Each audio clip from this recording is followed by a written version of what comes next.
आमच्या बागेचं आयुष्य कमी होत नाही, आमची 30-30 वर्ष बाग टिकते. याचं कारण आम्ही नैसर्गिक शेतीचा अभ्यास करतो, पारंपरिक शेतीचाही अभ्यास केलेला आहे, आम्ही रासायनिक शेतीचाही अभ्यास केलेला आहे. या सगळ्यांचा समन्वय करून आम्ही त्या ठिकाणी प्रॅक्टिकल करतो, म्हणून आमची बाग मरत नाही. आमच्या बागेमध्ये फायटोथेरा आढळणार नाही, आमच्या बागेमध्ये पिवळी झाड पडण्याची क्षमता नाही आहे, आमच्या बागेमध्ये कसल्याही प्रकारचं एखादं झाड बिना फळाचं राहत नाही. याचं कारण आपलं संगोपन.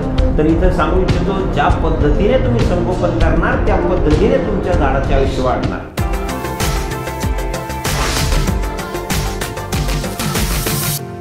नमस्कार शेतकरी मित्रांनो, मी राजेंद्र भोसले, मराठी फर्स्ट या यूट्यूब चॅनलवरती आपलं सर्वांचं स्वागत. मित्रांनो, आज माझ्यासोबत महाराष्ट्रभर गाजलेले आणि प्रसिद्ध असलेले मोसंबी पिकाचे तज्ज्ञ रवींद्र भानुसे सर आहेत. आज आपण त्यांच्यासोबत चर्चा करणार आहोत मोसंबी फळ लागवडीविषयी, मोसंबी फळ पिकावर येणारे रोगांविषयी, मोसंबी पिकाच्या खत व्यवस्थापनाविषयी. चला तर जाणून घेऊया आज त्यांच्याकडनं मोसंबी फळ पीक लागवडी संदर्भात माहिती. नमस्कार, मी रवींद्र भानुसे. आत्ता सरांनी विचारल्याप्रमाणे की सध्या मोसंबी फळबागेला पहिल्यासारखी बहरधारणा होत नाही, यावर काय कारण आणि काय उपाय. तर सर्वप्रथम तुम्हाला सांगू इच्छितो, मोसंबी ही अतिसंवेदनशील वनस्पती. बदलत्या पर्यावरणाचा, बदलत्या वातावरणाचा मोसंबीवर खूप परिणाम जाणवतो, इतर पिकांपेक्षा लवकर जाणवतो. तर बघा, सगळ्यात पहिले आपल्याला जाणून घ्यायचं की मोसंबीला फळं किंवा फुलं ही कसल्या कंडिशनमध्ये लागतात आणि कशा प्रमाणात लागतात. तर नैसर्गिकरित्या जसं की 12- थंडी किंवा 43+ तापमान वातावरणामध्ये जोपर्यंत निर्माण होत नाही तोपर्यंत मोसंबी ही विश्रांती घेत नाही. मग आता अलीकडे थंडीचं प्रमाण हे कमी झाल्या कारणामुळं मोसंबीचं झाड हे विश्रांतीमध्ये जात नाही किंवा विश्रांती घेत नाही. तर विश्रांती घेणं म्हणजे काय, जसं की मोसंबी किंवा कुठल्याही वनस्पतीमध्ये शुगर निर्मिती ही जी प्रोसेस असते, ही जी पद्धत असते, आपण त्याला साखर निर्मिती म्हणतो, ही एनी टाईम, ही प्रत्येक वेळी चालू असते. तर जोपर्यंत मोसंबीची साखर निर्मिती ही बंद होत नाही, म्हणजेच झाड ते विश्रांती घेत नाही, तोपर्यंत झाडामध्ये स्टोरेज, आपण जे म्हणतो स्टोरेज, ते तयार होत नाही.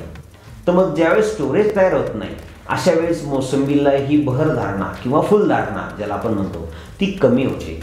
मग याच्यासाठी गरजेचं काय की वातावरणामध्ये 12- थंडी किंवा 43+ तापमान हे आपल्याला वर्षातून किमान 25 ते 30 दिवस असायलाच पाहिजे, जेणेकरून सुप्तावस्थेमध्ये जसं की विश्रांती अवस्थेमध्ये मोसंबीच्या झाडामध्ये जे कर्ब आपण म्हणतो, जे न्यूट्रिशन पानामध्ये स्टोअर झालेलं असतं या विश्रांतीच्या दरम्यान, ते जोपर्यंत त्याच्या शरीरामध्ये रिव्हर्स स्प्रेड होणार नाही, त्याच्या काडीमध्ये जोपर्यंत येणार नाही तोपर्यंत मोसंबीमध्ये फुलधारणा ही व्यवस्थित होत नाही. मग आता ही रिव्हर्स क्रिया काय, जसं की झाड विश्रांती घेत असताना झाडाच्या पानामध्ये जे न्यूट्रिशन साचलेलं असतं ते न्यूट्रिशन काडीमध्ये येणं, याला आपण रिव्हर्स क्रिया म्हणतो. जसं की उदाहरणार्थ आपण 2 दिवस जेवण केलं नाही, त्याचा अर्थ असा नाही की आपण मरणार, कारण आपल्या शरीरामध्ये जे रिझर्व न्यूट्रिशन असतं ते आपले शरीर आपल्याला जगवण्यासाठी मदत करतं. त्याच पद्धतीनं ज्यावेळेस झाडाच्या पानामध्ये न्यूट्रिशन जमा असलेलं असतं ते विश्रांती दरम्यान काडीमध्ये जमा होतं, आणि ज्यावेळेस विश्रांती संपणार म्हणजे ऊन पडणार, वातावरणामध्ये उष्णता निर्माण होणार, अशा वेळेस त्या साठलेल्या स्टोरेजचं रूपांतर हे भविष्यात फुलामध्ये होतं. मग अलीकडे पर्यावरणाच्या असमतोलामुळं जो प्रॉब्लेम निर्माण झाला तो प्रॉब्लेम दूर करण्यासाठी आपण या नैसर्गिक पद्धतीपेक्षा आपण कृत्रिम पद्धतीने या विषयावर मात करू शकतो. तर ती कशी, जसं की नैसर्गिक पद्धतीनं फळधारणा होते तर ते या पद्धतीमध्ये अनिश्चितता असते. जसं की तुमच्या झाडामध्ये स्टोरेज तयार झालं का, किती प्रमाणात झालं, जमिनीमध्ये तुमच्या न्यूट्रिशन अवेलेबल होतं का, या पद्धतीमध्ये जशी अनिश्चितता असते तशी या कृत्रिम पद्धतीमध्ये निश्चितता असते. जसं की शेणखत बघा, शेणखतामध्ये तुम्हाला मॅग्नेशियम सापडणार, लोह सापडणार, नायट्रोजन सापडणार, फॉस्फरस सापडणार, पोटॅश सापडणार वगैरे वगैरे, परंतु त्याचं प्रमाण हे अनिश्चित स्वरूपात असतं. तेच आपल्या रसायन खतामध्ये निश्चित प्रमाणात कंपनीद्वारे त्याचे प्रमाण निश्चित केलेलं असतं. जसं की 10-26-26 मध्ये 10% नायट्रोजन, 26% फॉस्फरस, 26% पोटॅश. तर या पद्धतीमध्ये निश्चितता कशी, जसं की तुम्ही चिलेटेड फॉर्ममधले फर्स्ट मायक्रोन्यूट्रंट, सेकंडरी मायक्रोन्यूट्रंट आणि मायक्रोन्यूट्रंट याचा आपण ज्या विश्रांती दरम्यान स्प्रे करतो किंवा फवारणी करतो, तर या फवारणीच्या माध्यमातून न्यूट्रिशन आपण झाडामध्ये व्यवस्थितरित्या देतो किंवा त्याच्यामध्ये साठवतो आणि याचा फायदा आपल्याला भविष्यात फळधारणेसाठी होतो. ही आपली कृत्रिम पद्धत, आणि या कृत्रिम पद्धतीमुळं आपल्या झाडाची क्वालिटी आपल्याला उत्तम प्रकारची ठेवून त्या झाडापासून अपेक्षित फळधारणाही करता येते. हा यावरील एकमेव उपाय. हे झालं आता फळधारणेविषयी. आता खताच्या मात्रा नेमक्या कशा कशा द्याव्या? हे बघा, खताच्या मात्रा देताना आपल्याला परिस्थितीनुसार खताची मात्रा द्यावी लागते.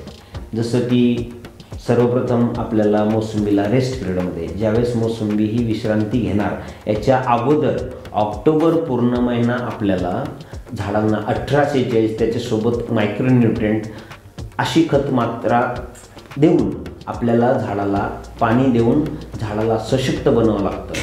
18-46 आणि मायक्रोन्यूट्रिएंट हेच का, जसं की 18-46 हा जो ग्रेड असतो तो झाडामध्ये रोगप्रतिकारशक्ती निर्माण करण्याचं काम करतो आणि मायक्रोन्यूट्रिएंट झाडाची जी तुमच्या संपूर्ण मायक्रोन्यूट्रिएंट प्लस 18-46 यामुळे तुमच्या झाडाची ओव्हरऑल कंडिशन टिकवली जाते, जेणेकरून भविष्यामध्ये झाडाला फळधारणा करताना कुठल्याही गोष्टीची अडचण येऊ नये. जसं की आता एक उदाहरण द्यायचं ठरलं तर आपल्याला एखाद्या पहिलवानाला कुस्ती लढायची आणि पहिलवान हा 4-5 दिवसांनी उपवाशी, त्याच्या पोटामध्ये अन्नाचं कण नाही, तर जसा तो लढू शकत नाही. आणि जसं की वर्षभर शाळेत न जाता डायरेक्टली आपण पेपरला गेलो, जसं की एक्झामला गेलो, तर मग एक्झाममध्ये काय लिहिणार आणि कुस्तीच्या दिवशी पैलवान काय लढणार, तर हे सगळं अवलंबून असतं त्याच्या अगोदरच्या कार्यपद्धतीवर. तर त्याच पद्धतीनं आपल्याला भविष्यातली फळधारणा जर चांगली करायची असेल तर आपल्याला रेस्ट पिरियडमध्ये, विश्रांती दरम्यान आपल्याला खत पूर्तता ही झाडाला करणं गरजेचे असते. मग ही रेस्ट पिरियडमधली झाली. मग आता ज्यावेळेस आपण झाडाची विश्रांती दरम्यान आपण झाडांना जो स्टोरेज तयार करतो आणि विश्रांती संपल्यानंतर आपण झाडाला जो मिश्र खताचा जो डोस देतो, तर यामध्ये आपण सेंद्रिय खत, त्यामध्ये जैविक खत आणि रासायनिक खत या तिन्हीचा समन्वय म्हणजे याला आपण मिश्र खते म्हणतो. तर मिश्र खते देत असताना प्रति झाड 15 ते 20 किलो शेणखत, त्याच्यासोबत आपल्याला रसायन खताची मात्रा जसं की 12-32-16, त्याच्यानंतर तुमचं सेकंडरी मायक्रोन्यूट्रंट जसं की कॅल्शियम, मॅग्नेशियम आणि सल्फर, आणि त्याच्यानंतर मायक्रोन्यूट्रंट जसं की मिश्र खत देताना आपण प्रति झाड 15 ते 20 किलो शेणखत देतो, त्याच्यासोबत 12-32-16 फर्स्ट मायक्रोन्यूट्रंट. सेकंडरी मायक्रोन्यूट्रंटमध्ये जसं तुमचं कॅल्शियम, मॅग्नेशियम आणि सल्फर असणार, आणि मायक्रोन्यूट्रंट जसं की copper sulphate, magnesium sulphate, zinc sulphate, molybdenum आणि फेरस सल्फेट. तर या मात्रा आपण मिश्र खतासोबत देतो. आता यानंतर जसं की आपल्या फुलावस्थेमध्ये, मुख्य करून फुलावस्थेमध्ये 22 प्लस आपण ZNB जसं की झिंक आणि बोरॉन देतो, जेणेकरून फुलं उमलण्यासाठी जे लागणारं झिंक आणि बोरॉनची अधिकतर मात्रा पाहिजे असते. तर अशा वेळेस आपण चिलेटेड स्प्रेद्वारे ती मात्रता दूर करून व्यवस्थित फुलं फुलण्यासाठी प्रेरित करतो असंही म्हणता येईल. आणि याच्यानंतर ज्यावेळेस तुमचे फळं ही शेंगदाण्यासारखी होतील किंवा हरभऱ्यासारखे होतील, अशा वेळेस प्रामुख्याने झाडामध्ये कर्बोदकाची स्पर्धा निर्माण होते आणि तशा वेळेस त्या अवस्थेमधील फळगळ समस्या ही प्रामुख्याने निर्माण होते. तर मग अशा वेळेस आपण 13-0-45 म्हणजे की पोटॅशियम नायट्रेट, तर पोटॅशियम नायट्रेट प्रति 500 झाडाला आपण 5 किलो ठिबकद्वारे देऊन आपण या फळगळीपासून सुटका मिळवतो. आणि ज्या कंडिशनला जसं की सुपारीसारख्या अवस्थेमध्ये जी फळगळ होती आणि तिचं शास्त्रीय कारण असं की त्यावेळेस जानेवारी फेब्रुवारी महिना असतो आणि त्यावेळेस उन्हाचं प्रमाण वाढत जातं, नायट्रोजन वातावरणातलं ऑलरेडी त्यावेळेस कमी कमी होत जाणार आणि झाडामध्ये नायट्रोजनची कमतरता निर्माण होऊन आपली ती फळगळ म्हणजे सुपारीसारखी फळगळ होते. तर अशा वेळेस आम्ही प्रति 15 दिवसाच्या अंतराने 100 ग्रॅम प्रति झाड, 120 ग्रॅम आणि 150 ग्रॅम असा 3 वेळेस प्रति झाड युरिया देऊन ही जी नत्र स्थिरीकरणाच्या अभावी होणारी जी फळगळ असते ती थांबवतो. आता याच्यानंतर असं की ज्यावेळेस तुमचे फळं ही 50 ग्रॅम प्लस होणार त्यावेळेस आम्ही 10-26-26 आता 10-26-26 हा जो ग्रेड आहे हा फळाची प्रत सुधारण्याचं काम करतो. जसं की मी आताच बोललो तुम्हाला 1846 हा झाडाची रोगप्रतिकार शक्ती निर्माण करतो, 1919 हा झाडाची ओव्हरऑल वाढ करण्याचं काम करतो, तुमचं 05234 असेल, 027 असेल हे तुमच्या झाडामध्ये स्टोरेज तयार करण्याचं काम करता, 10-26-26 हे फळाची प्रत सुधारण्याचं काम करता, 12-61 हे हा ग्रेड तुमच्या फुटवे काढण्यासाठी मदत करतो, 13-045 हा ग्रेड तुमचा झाडाची पेशी संरचना मल्टिप्लाय करण्याचं काम करतो, 0050 हा फळांना रंग आणि फळाचा आकार वाढवण्याचं काम करतो. तर सेम त्याच पद्धतीनं जसं की 12-32-16 हा फुलकळी व्यवस्थित बाहेर पडावी यासाठी उपयोगी पडतो.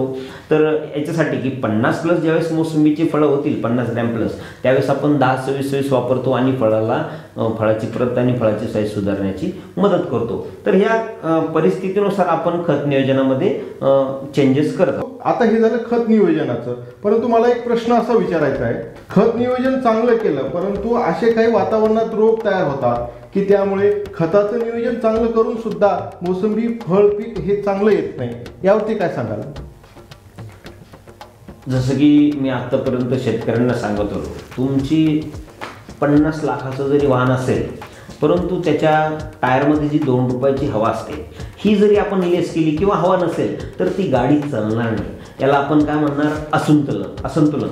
तर आपल्या बागेमध्ये तुमचं खत नियोजन जरी प्रॉपर पद्धतीनं झालं, तुमचं पाणी नियोजनही प्रॉपर पद्धतीनं झालं, परंतु वातावरणाच्या असमतोलामुळं मोसंबी फळपिकावर येणारे जे प्रॉब्लेम्स त्याच्यामध्ये मुख्य करून दमट वातावरणामुळं तुमच्या फायटोप्थेरा प्रजातीचा प्रॉब्लेम येतो, त्याच्यानंतर तुमच्या ट्रिस्टीच्या प्रजातीचा प्रॉब्लेम येणार, त्याच्यामध्ये तुमच्या ग्रेनिंग जीवाणूचा सुद्धा प्रॉब्लेम येणार, त्याच्यामध्ये तुमचा जो आपला कोलिटिकम बुरशी असते तिचा सुद्धा प्रॉब्लेम येतो. परंतु अशा वेळेस शेतकऱ्यांनी हतबल न होता याच्यावर शास्त्रीय उपाय योजना आहेत. आता त्या कशा, जसं की ग्रेनिंग जीवाणूसाठी आपण ग्रेनिंग जीवाणू म्हणजे बघा, जसं की मोसंबीचं जे देठ असतं तर मोसंबीची देठ वाळून त्याला आपण मगरी म्हणतो, आपले शेतकरी वर्ग मगरी या नावाने ओळखतो त्याला. तर मगरीसाठी जसं की ग्रीनिंग जीवाणूसाठी आपल्याकडे पोटॅशियम नायट्रेट, जिब्रेलिक ॲसिड आणि युरिया याचं मिश्रण करून आपण त्याचे फवारण्या करतो आणि त्यापासून सुटका मिळतो. त्याच पद्धतीनं फायटोप्थेरा प्रजातीचा जर प्रॉब्लेम असेल तर आपण फोस्टिल एल, मेटॅलायझिल किंवा मिफिनो अशा संजीवकाचा वापर करून त्या बुरशीपासून सुद्धा सुटका मिळतो. आणि जी कोलिटिकम बुरशीमुळे जी तुमची फळगळ होती तर यासाठी आपण 22 प्लस त्याच्यामध्ये आपण कुठल्याही प्रकारचे न्यूट्रिएंट जसं की तुमचं मायक्रोन्यूट्रंट या दोन्हीचं कॉम्बिनेशन करून आपण स्प्रे देऊन कोलिटिकम बुरशीपासून सुद्धा सुटका मिळवत येते आपल्याला. तर अशा पद्धतीने बदलत्या पर्यावरणाशी लढून आपल्याला मोसंबीचं पीक हे कमी खर्चामध्ये आणि कमी श्रमामध्ये काढता येतं. आता एक प्रमुख प्रश्न असा की मोसंबी कुठल्या जमिनीत घ्यावी, मोसंबीसाठी कुठल्या जमिनीची निवड करावी? बहुतेक काळी भुईची जमीन असते किंवा काही ठिकाणी मुरमाड जमीन असते, काही ठिकाणी लाल जमीन असते. मग अशा कुठल्याही जमिनीमध्ये मोसंबी पीक येतं का, की काय विशेष प्रकारची जमीन हवी? अत्यंत चांगला प्रश्न विचारला. हे बघा, निसर्गामध्ये भौगोलिक परिस्थितीनुसार निसर्गाची रचना झालेली आपल्या सर्वांना माहीत आहे. जसं की डोंगर भागामध्ये येणारे क्रॉप वेगळे, समुद्रामध्ये येणाऱ्या वनस्पती वेगळ्या, राजस्थानच्या वाळवंटामध्ये येणाऱ्या वेगळ्या, बर्फामध्ये येणाऱ्या वेगळ्या. तर मोसंबी हे सिट्रस फ्रूट आहे, याला थंड उष्ण वातावरणाची गरज असते. तर यासाठी जमिनीचा प्रकार हा जो आहे तर मोसंबीला लागवड करताना उत्तम पाणी निचरा होणारी तसेच पाणी न पकडणारी चोपन चिबाड आणि मुक्त चुन्याचं प्रमाण हे 10% अधिक नसलेली जमीन ही निवडावी लागते. आणि ज्या जमिनीमध्ये आपल्याला मोसंबीची लागवड करायची आहे त्या जमिनीमध्ये मातीचा थर हा कमीत कमी 1.5 फूट असणं गरजेचं. अन्यथा मोसंबीची लागवड करू नये. कारण जे मोसंबीसाठी न्यूट्रिशन लागणार, मोसंबीसाठी जे न्यूट्रिशन प्लस पाणी टिकावून ठेवण्याची जी क्षमता म्हणणार आपण, ही त्या 1 फुटामध्ये किंवा अर्ध्या फूट मातीमध्ये राहत नाही असं मला वाटतं. आता अजून एक प्रश्न नेहमी विचारला जातो मोसंबीच्या संदर्भात, तो म्हणजे की मोसंबीचं पाणी व्यवस्थापन कसं करायचं. तुम्ही मगाशी सांगितलं की असं ऐकलंय की मोसंबीला जास्तीचं पाणी लागतं, कारण मोसंबीच्या फळामध्ये पाण्याचा अंश हा जास्त असतो. तर हा समज बरोबर आहे का, मोसंबी पिकाला हे जास्त पाणी लागतं? हां, तर हाही प्रश्न अत्यंत महत्त्वाचा आहे शेतकरी वर्गांसाठी. मोसंबी फळ पिकाला, मोसंबी बागेला पाणी नियोजन करत असताना बदलत्या पर्यावरणानुसार आणि जमिनीच्या प्रकारानुसार पाणी नियोजनामध्ये बदल होतो.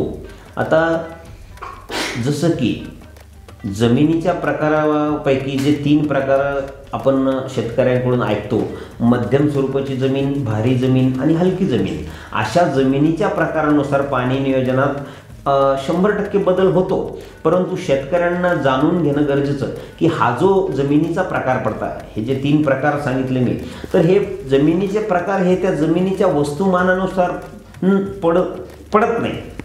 हे जे जमिनीचे प्रकार मी बोललो हे त्या जमिनीच्या वस्तुमानानुसार नसून या जमिनीची जी गुणवत्ता आहे ती त्या मातीमध्ये असलेल्या अणुरेणू आणि दगडांच्या संख्येवर अवलंबून असते. जसं की भारीची जमीन म्हणजे काय? भारीची जमीन म्हणजे ज्या एकूण 1 किलो मातीच्या वजनापैकी ज्या जमिनीमध्ये मातीच्या अणुरेणूंची संख्या ही त्या मातीमध्ये असलेल्या दगडाच्या संख्येपेक्षा अधिक असते तिला भारीची जमीन म्हटले जाते. मग जिथे अणुरेणूची संख्या जास्त मातीच्या, त्या जमिनीमध्ये न्यूट्रिशन आणि पाणी साठवून ठेवण्याची क्षमता ही दुसऱ्या जमिनीपेक्षा जास्त असते, म्हणून तिला आपण भारीची जमीन म्हणतो. आता मध्यम स्वरूपाची जमीन, मध्यम स्वरूपाची जमीन म्हणजे कशी, ज्या एकूण 1 किलो मातीच्या वजनापैकी 50% दगडाचं प्रमाण आणि 50% ह्या त्या मातीमध्ये असलेल्या अणुरेणूचं प्रमाण हे दर्शवतं त्या मातीची गुणवत्ता. बरोबर. जसं की हलकी स्वरूपाची. आता हलकी स्वरूपाची जमीन म्हणजे जसं की डोंगर भागामध्ये डोंगराच्या पायथ्याशी असलेली जमीन, आपण तिला हलकी म्हणतो. याचं कारण असं की 1 किलो मातीच्या वजनापैकी, एकूण 1 किलो मातीच्या वजनापैकी त्या मातीमध्ये मातीच्या अणुरेणूच्या संख्येपेक्षा अधिकतम संख्या ही दगडाची असते, म्हणून तिथे पाणी निचरा हा लवकर होतो आणि न्यूट्रिशन साठवण्याची क्षमता त्या जमिनीची कमी असते, म्हणून तिला आपण हलक्या स्वरूपाची म्हणतो. मग अशा जमिनीच्या प्रकारामध्ये आपल्याला पाणी नियोजनात व्यवस्थित पाणी नियोजन करावं लागतं. आता भारीच्या जमिनीमध्ये उन्हाळ्यामध्ये 5 ते 6 दिवसाला पाणी नियोजन करावं लागतं. मध्यम स्वरूपाच्या जमिनीमध्ये उन्हाळ्यामध्ये 3ऱ्या ते 4थ्या दिवशी पाणी नियोजन करावं लागतं. आणि हलकी स्वरूपाची जमीन जिथे पाणी निचरा हा खूप जलद गतीने होतो, अशा जमिनीमध्ये पाणी नियोजन आपल्याला प्रति 2ऱ्या दिवशी करावं लागतं. आता एक की जमिनीच्या प्रकारानुसार रोपांची काही निवड करावी लागते का, किंवा भारीतली जर जमीन असेल तर मग रोप त्या पद्धतीनं लावायचे का, किंवा हलकीतली जमीन असेल तर मग त्यासाठी वेगळे काही रोप उपलब्ध आहे का, किंवा असं की सर्व जमिनीमध्ये एकाच प्रकारचे रोप लावलं तरी चालतं, असा काही प्रकार आहे का? आता हे बघा, रोपांचा प्रकार जो आहे, रोपांमध्ये 2 प्रकार तर ऑलरेडी असतातच, कारण हे ग्राफ्टिंग पद्धतीचे रोप असल्यामुळं याचं खुंट वेगळं असतं आणि जी आपण व्हरायटी म्हणणार व्हरायटी वेगळी असते. जसं की जंबेरी खुंट, अलिमो खुंट आणि रंगपूर खुंट हे प्रामुख्याने खुंटाचे प्रकार. परंतु या खुंटावर आपण जी ग्राफ्टिंग करून जे मोसंबीचं प्लांट म्हणा किंवा मोसंबीचं रोप म्हणा हे जे बनवतो, तर मोसंबीच्या रोपांमध्ये प्रामुख्यानं जसं की न्यूशेलर झालं, सातगोळी झालं, काटोलगोळ झालं, माल्टा झालं, NRC झालं, PPM झालं, किन्नू झाले, अशा खूप साऱ्या व्हरायटीज आहे. परंतु न्यूशेलर ही व्हरायटी अशी की मॅक्सिमम फळधारणा होणे, फळांना शायनिंग असणे, फळांची क्वांटिटी जास्त क्वांटिटीने फळधारणा लागणे आणि दीर्घकाळ झाडावर तग धरून राहण्याची क्षमता त्या न्यूशेलर व्हरायटीमध्ये असल्यामुळं आपण जंबेरी खुंटावर न्यूशेलर हीच लागवड करतो आणि बहुतांश शेतकरी हीच लावतात. आता प्रश्न असा की आम्ही असं ऐकलं की तुमच्याकडे पण तुमच्या भागामध्ये आणि तुमच्याकडे पण मोसंबीचे काही रोपं उपलब्ध असतात. मग शेतकऱ्यांसाठी ते उपलब्ध करून देता का, की तुम्ही सजेस्ट केलेले रोपं शेतकरी लावतात आपल्या शेतामध्ये, तर तुमच्याकडे काय आहे का उपलब्धता रोपांची? हो, मी स्वतः मोसंबी उत्पादक शेतकरी, नर्सरी प्लस कन्सल्टन्सीचा व्यवसाय करत असतो. तर माझ्याकडे नर्सरी आहे आणि आमच्याकडे जंबेरी खुंटावर न्यू शेलरच आम्ही ठेवतो आणि तेच ठेवणार. याचं कारणही असं की जंबेरी खुंटावर न्यू शेलार असं जर आपण वाण निवडलं तर आर्थिकदृष्ट्या उत्पन्न देतंय आणि या रोपांची वाढण्याची क्षमता आणि फळधारणा होण्याची क्षमता ही इतर रोपांपेक्षा अधिक आहे असं आम्ही जाणवलं. म्हणून आम्ही इतरांना सुद्धा जंबेरी खुंटावर न्यू शेलार रेकमेंड करतो. परंतु शेतकरी हे आपापल्या पद्धतीने रोपं घेऊ शकतात. अजून एक प्रश्न, महत्त्वाचा प्रश्न आपण मागे ठेवलाय, तो म्हणजे मोसंबी पिकाची लागवड कशी करावी, किती अंतरावर करावी? काही 20x20च्या अंतरावर करायचं असं आपल्याला सांगितलं जातं किंवा काही एकरी पद्धतीनं मोसंबी लागवड करण्याचे सांगतात. तर नेमकी मोसंबी पिकाची लागवड कशी करावी? खूप खूप महत्त्वाचा प्रश्न विचारला असं मला वाटतंय. कारण आजकाल जे यूट्यूबवरती, आता मी प्रत्यक्ष कोणाचं तर नाव घेऊ शकत नाही, परंतु यूट्यूबवरती काही बरेचसे जे व्हिडिओज बघून आमच्याकडे पण घन लागवडीची मागणी लोकांची आली तर आम्ही त्यांना साफ नकार दिला. कारण जास्त रोपं विकून अर्थप्राप्ती करणं हा आमचा उद्देश नाही आहे. तर मोसंबी असो किंवा अदर कुठलंही क्रॉप असो तर अंतर हे खूप महत्त्वाचं ठरलं जातं. शेती करत असताना ज्यांना अंतराचं महत्त्व कळलं त्याच शेतकऱ्यांना हे उत्पन्न अपेक्षित मिळतं असं मला वाटतं. जसं की 4x20, कुणी सांगणार 4x15. तर मी तुम्हाला थोडंसं या विषयावर विश्लेषण करून जरी बोललो तरी वाईट होणार नाही असं मला वाटतं. कारण हा खूप मोठा अभ्यास आहे. 4x20 म्हणा किंवा 4x10 म्हणा, ही लागवड चुकीची आणि सरळ चुकीची. तर ही कशी, थोडंसं तुम्हाला मी क्लिअरली जाणून घ्या अशी विनंती करतो. मोसंबी ही तुमची रुंदपर्णी वृक्ष आहे. जसं की निसर्गामध्ये 3 प्रकारचे वृक्ष आढळतात: रुंदपर्णी, वेलवर्गीय आणि सूचीपर्णी. सूचीपर्णी वृक्ष हे उंच जातं, सरळ जातं, हे सर्वांना माहीत आहे. जसं की अशोकाचं झाड असेल, निलगिरीचं असेल, क्रिसमस ट्री असेल किंवा मग तुमचं सागा असेल, हे याचा नियम असा आहे की यांनी सरळ जाणे. रुंदपर्णीचा नियम असा की खोडापासून 4ही बाजूंना सारखं वाढणे. आणि वेलवर्गीयाला म्हटलं जातं की उगम स्रोतापासून एका साईडला त्याला जाण्याची परमिशन असते, त्याला आपण वेलवर्गीय म्हणतो. तर मग मोसंबी ही आपलं रुंदपर्णीय झाड असल्यामुळं आपण हिची लागवड कशी करावी हे तुम्हाला मी सांगणार. जसं की आपण 4x15ची लागवड किंवा 4x20ची लागवड जर केली तर आपले झाड ही खोडापासून 4 बाजूला सारखं जाणार. मग 4चं अंतर हे मिळणार, 20चं अंतर मिळणार नाही.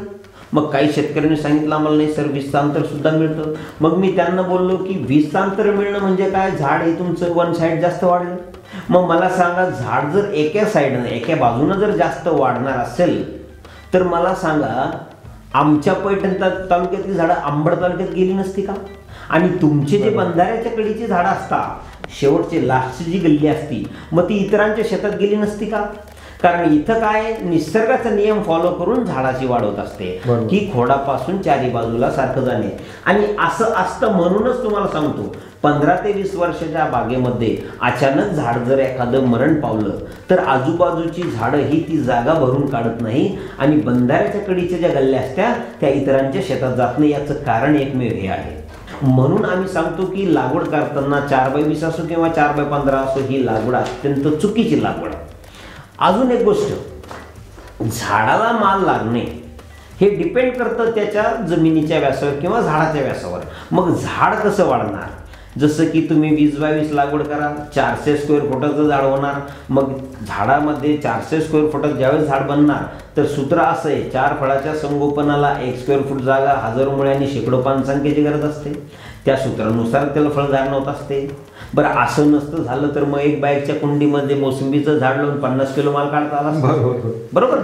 तर असं होत नाही. याचं कारण असं की ज्यावेळेस तुम्ही 20-22 लागवड करणार, 400 स्क्वेअर फूट जागा ते घेणार, 400 स्क्वेअर फुटाचा व्यास त्याचा होणार. मग 400 स्क्वेअर फुटाचा व्यास झाल्याच्या नंतर या सूत्रानुसार त्याला 1600 फळधारणा होणार. 1600 गुणिले 250 करा, कारण 250 ग्रॅम मोसंबी फळ बनते. मग 1600 गुणिले 250 ज्यावेळेस करतो आपण त्यावेळेस 3.5 क्विंटल माल देण्याचा दावेदार आहे. 20-22चं अंतर आहे. 15x15 लागवड करताना 225 स्क्वेअर फुटाचं झाड बनतंय. या सूत्रानुसार त्याला 1000 फळधारणा होते. 1000 गुणिले 250 करा, 2.5 क्विंटल माल देण्याचं दावेदार आहे. 15x15चं अंतर आहे. आणि 10x10 लागवड करा. 10x10 लागवड करताना 100 स्क्वेअर फुटाचं झाड बनणार. या सूत्रानुसार त्याला 400 फळं लागणार. 400 गुणिले 250 करा, 1 क्विंटल माल देण्याचं दावेदार आहे. तुमचं 10x10चं अंतर आहे. म्हणजे असं लक्षात आलं की जसं जसं तुम्ही जवळ येणार तसं तसं हे उत्पन्न कमी होत जाणार. मग तुम्ही ज्यावेळेस 4x4 किंवा 4x15 लागवड करताल तर उत्पन्न कसं येईल तुम्हाला? मग लोक सांगतात, नाही साहेब आम्ही झाड संख्या वाढवली, आमच्या 1 एकरमध्ये 500 झाड लागले, आमची फळधारणा वाढणार, आमचं उत्पन्न वाढणार. मग मी त्यांना सांगू इच्छितो, माझ्या 10 गुंठे क्षेत्रामध्ये 1 लाख रोपाची निर्मिती मी केली. मग तिथे फळधारणा करू का मी?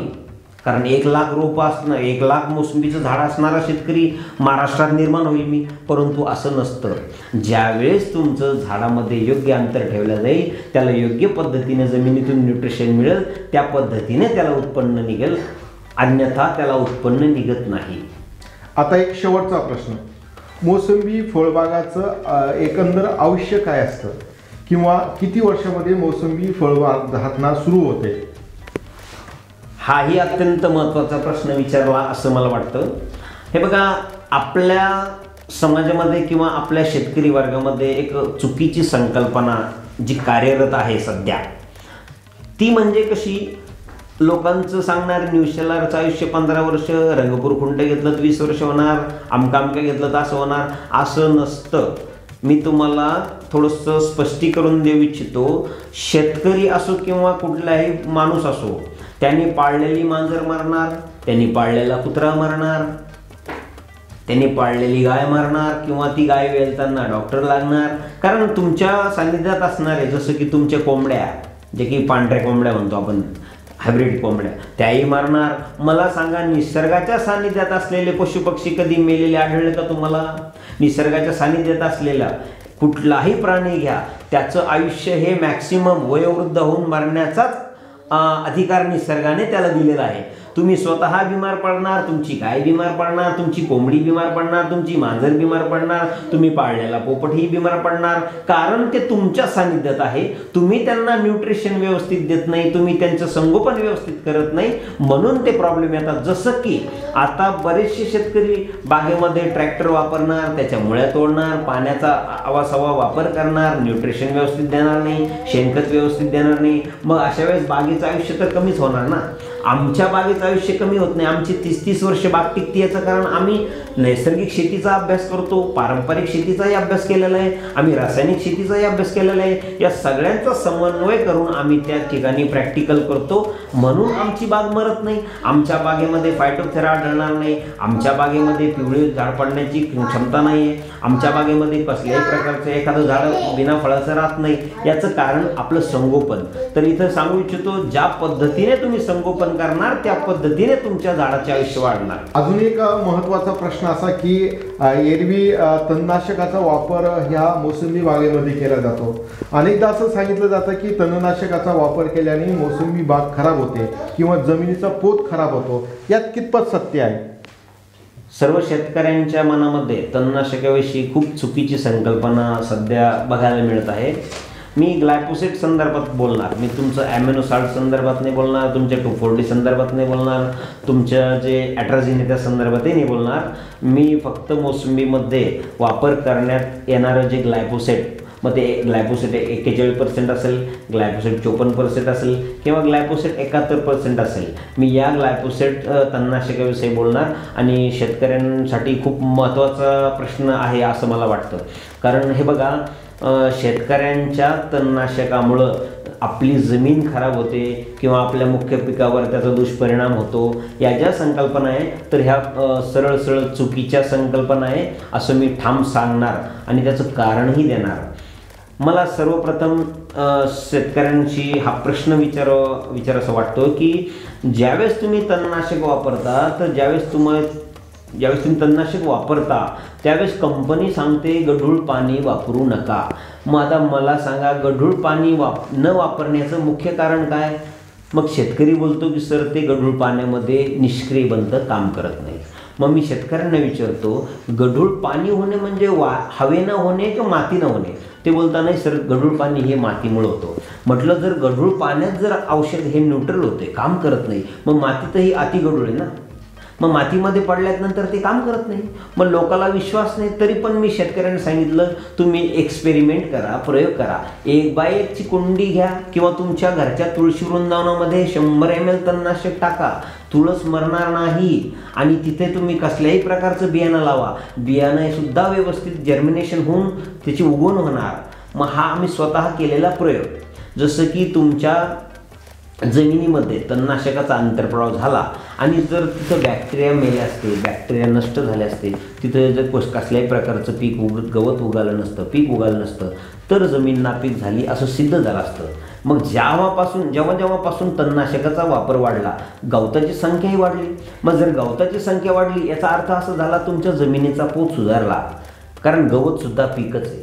बरेचशा लोकांना सांगू इच्छितो मी, ते गवत येणे म्हणजे काय? जमीन सुपीक होणे. मग गवत पीक आहे ना, ते विकत नाही म्हणून तुम्ही त्याला गवत म्हणता. सोयाबीन, तूर, मूग विकली नसती तर तुम्ही त्याला सुद्धा गवत म्हटले असते, बांधावर ठेवलं नसतं, शेतात कुठं उगू दिलं नसतं. मग सर्वप्रथम हे सेट करा माइंडमध्ये की जे विकतंय ते पीक आहे आणि जे विकत नाही ते पीक नाही असं म्हणू नका. गवत सुद्धा पीक आहे, त्याचा आर्थिकदृष्ट्या तुम्हाला उपयोग होत नाही म्हणून तुम्ही त्याला पीक नाही असं म्हणू शकत नाही. तर जमिनीमध्ये तणनाशकाचा वापर करा.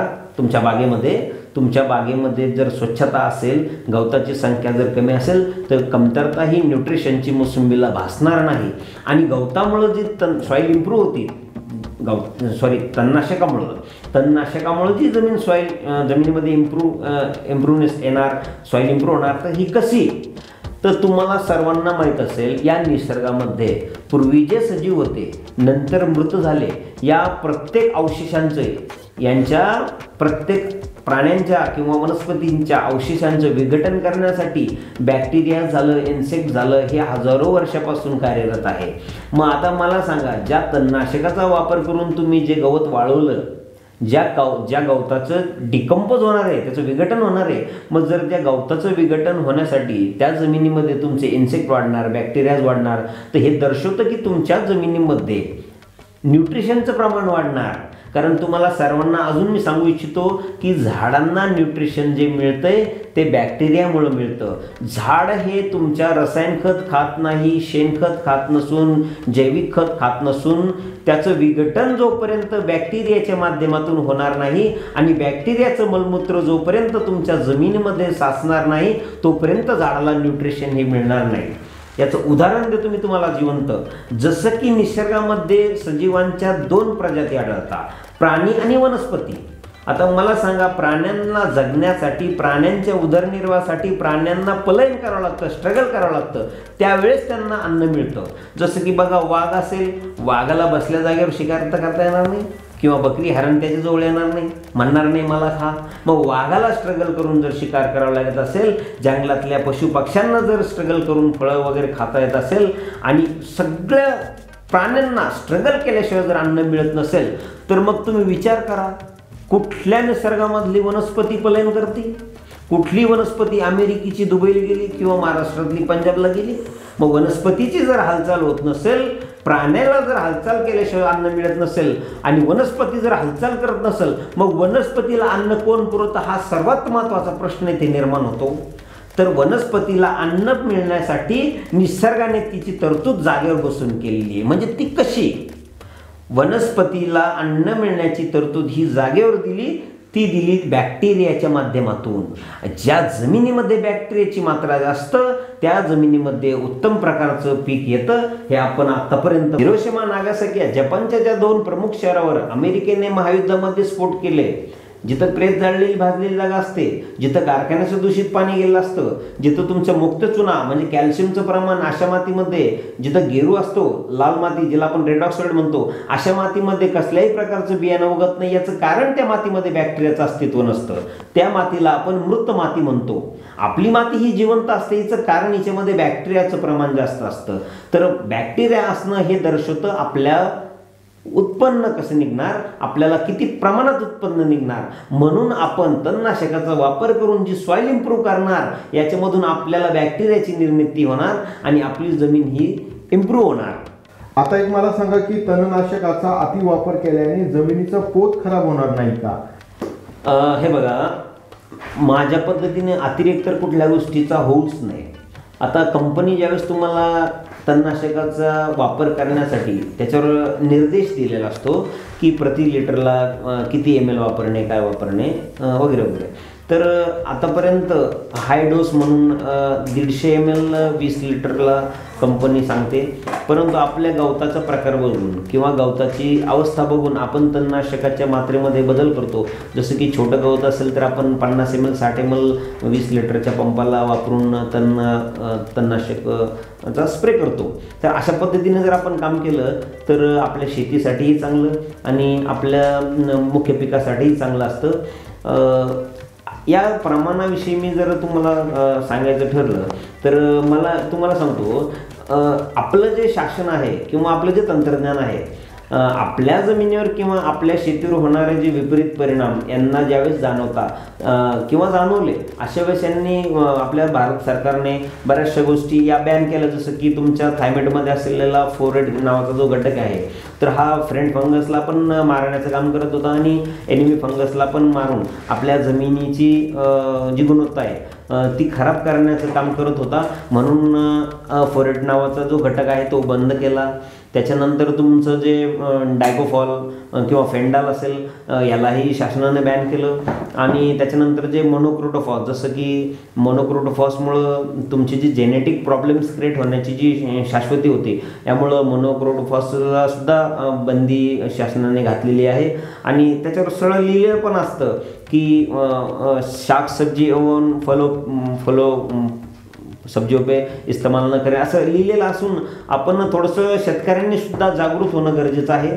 कारण आपण त्याच्यावर लेबलवर लक्ष दिलं पाहिजे, त्याच्या मात्रेवर लक्ष दिलं पाहिजे. आपण या सर्व गोष्टीपासून आपण आपली शेती आणि आपलं जे पीक आहे याचं संवर्धन करू शकतो. जसं की ग्रीन लेबल असणार आपलं दर्शवतं की औषधाचं प्रमाण हे कशा स्वरूपात आहे. जसं की लाल जे पॉयझन असणार ते अतिघातक, हिरवं त्याच्यापेक्षा थोडंसं कमी घातक, निळं त्याच्यापेक्षाही कमी आणि व्हाईट त्याच्यापेक्षा कमी. तर या अशा छोट्या छोट्या गोष्टी असेल तर आपण स्वतःहून समजून घेण्याचाही प्रयत्न केला पाहिजे. त्याच्या मात्रतेवर सुद्धा लक्ष दिलं पाहिजे. ओव्हरडोस करू नये, रसायन खतसुद्धा जास्त वापरू नये.